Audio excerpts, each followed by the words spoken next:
You see that? Butterfly wing, monarch's wing. I just found this as I was setting up to shoot today and talk about some of the events that have transpired. Obviously, the events of November 13th in Paris. And I feel that if I didn't speak about this, we would just continue in the same patterns that we've continued in the past. And it's time for us to create change. It's time for us to evolve. We're being called to evolve. That's why I think it's kind of interesting that the butterfly, which is a symbol of transformation, with that butterfly, broken butterfly wing. Broken. We're in a time of endings and beginnings. And we've been in these patterns, conditioned responses for a long time. We feel a certain way, we don't like it, we feel pain in our body, we pop a pill to take care of that pain. We reach for something outside of ourselves to fill ourselves with, to make ourselves feel better. We think that by holding a gun, that's going to make us safer. What it's really going to do is make us more dangerous. Human beings have been solving their problems with violence for a long time now, and we've gotten to the point in our evolution that if we continue in this way, we're going to end up killing each other. I think if we really want to feel safer and stronger as individuals, it's not necessarily about carrying a gun or a weapon on you, because if you lack the ability to sense your environment, you will lack the ability to respond in an appropriate manner, and you will only be responding in that terrorized demeanor. See, the human race, our societies, we're like trained pets. The 99% are like trained pets of the 1%. We've been trained very well, and we respond to certain things in a certain way that's perpetuated by the media, that's affecting us as masses.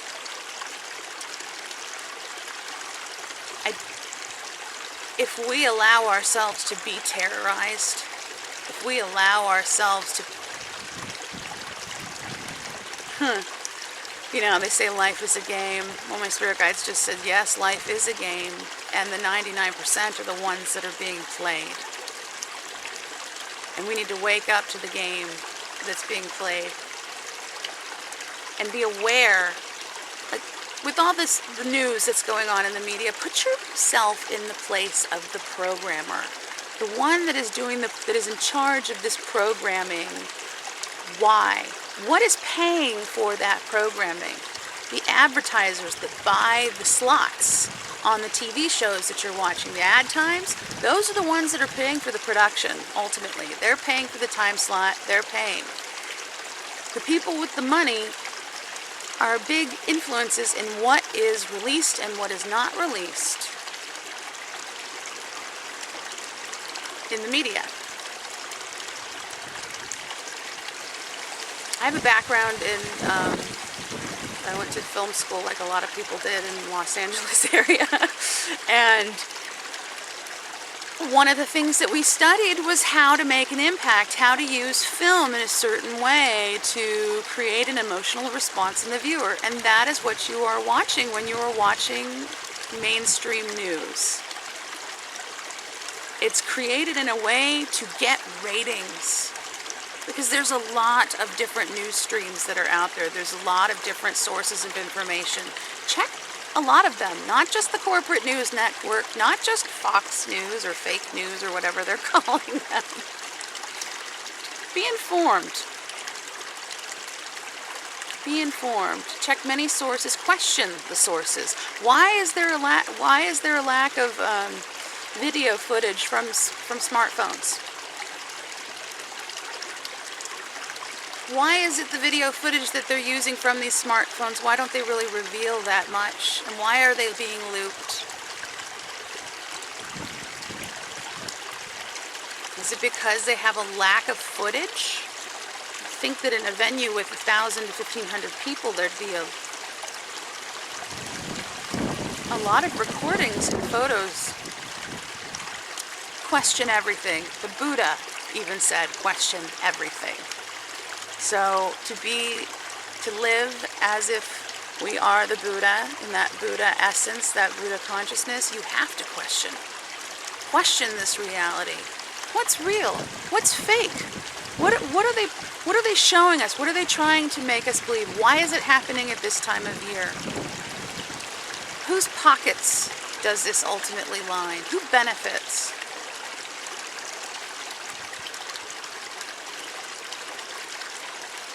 And who created ISIS? Ooh. Wow, the wind just picked up. One of the things that really helped me, and I spent a lot of time in nature, and if you do, it's really important to have environmental awareness or situational awareness. And one of the things that I did that really helped me strengthen this is I started tapping into my power animals. The mountain lion, the lioness, the jaguar. Why are these all feline? I don't know, they don't have to be feline. Wow, it can be a bear. But what do these animals all have in connection with each other is they have animal instincts. And these animal instincts, it's that awareness that even though the big cat is sleeping in the shade and looks very relaxed, it has that one ear cocked and is very aware of everything. Even though its eyes are closed, it's aware of everything that is going on around him or her. That's what we need to develop.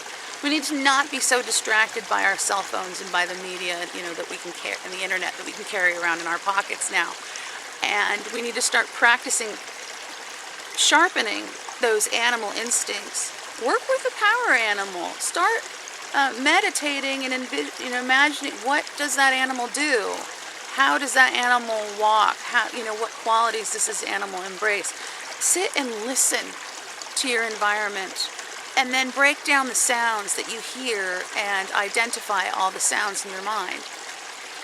Go into a room and then leave it and then recreate it in your mind to the finest of details. Be aware of movement, however subtle, light shifts in your periphery. That's when you'll know if there's something happening, and you will be able to, if you develop this so that it becomes more of a natural instinct to you, so we've become domesticated. We aren't wild anymore. We've lost a lot of our instincts, and now our gut reaction is to, let's get a gun and shoot them. It's meeting violence with violence is not going to change the situation. It's just going to cultivate and create more violence. And quote Einstein, I have it written down here so I wouldn't misquote, no problem can be solved from the same level of consciousness that created it. No problem can be solved from the same level of consciousness that created it. So this sick and depraved attacking, the hunter versus the hunted, to be hunted or to be the hunter, this back and forth chase that is going on. And it's like, I saw something in social media today that was, you only have two choices. You can do nothing, or you can choose to get a gun and defend yourself. And I was like, well, I think I have a lot more choices than just that. And if we think of the third option or the fourth option, we won't be caught in that same pattern, that same routine of back and forth. When they ring the bell, we drool like Pavlov's dog. We have this conditioned response. We're responding to the fear. The fear is being created, and not just by the ones that killed people. So I want you to be aware of that, disconnect from that, you have to be informed though, because I feel like there's a lot of secrecy that's going on around this, and there's a lot of things that are going to be exposed over the buying holiday season. So disconnect, don't feed into the fear, and think of other options and things that you can do to inform yourself but not feeding yourself or buying into the sensationalism that isn't necessarily the complete and total truth. Don't believe everything you read. Don't believe everything that you see. Question me. Educate yourself. Occupy your mind. And with that, I hope that you can find some peace at this time where fear is dancing right in our face and we are being repeatedly traumatized. Every time we turn on the TV, every time we go on Facebook, it's either that or the other extreme where people are posting about their food and fluffy bunnies, and because that's the only safe thing left to go to. And maybe that is our medicine for a while, but ultimately we have to evolve. And we have to choose something else than tit for tat and having a pissing contest with the powers that be. Or, we can't keep seeing ourselves as victims. We're being played here like pawns in a game. So it's time for us to wise up. And you do have power and you are strong, and we don't have to just have a conditioned response. Be smarter. That's how this world is going to change, is by being smarter and choosing to work smarter and not harder. And with that, I wish you love and healing and peace this week, where undoubtedly we're going to be struggling and being faced with tests every step of the way. But you can do this. You're incarnated here for a reason, and you're not alone. And with that, namaste.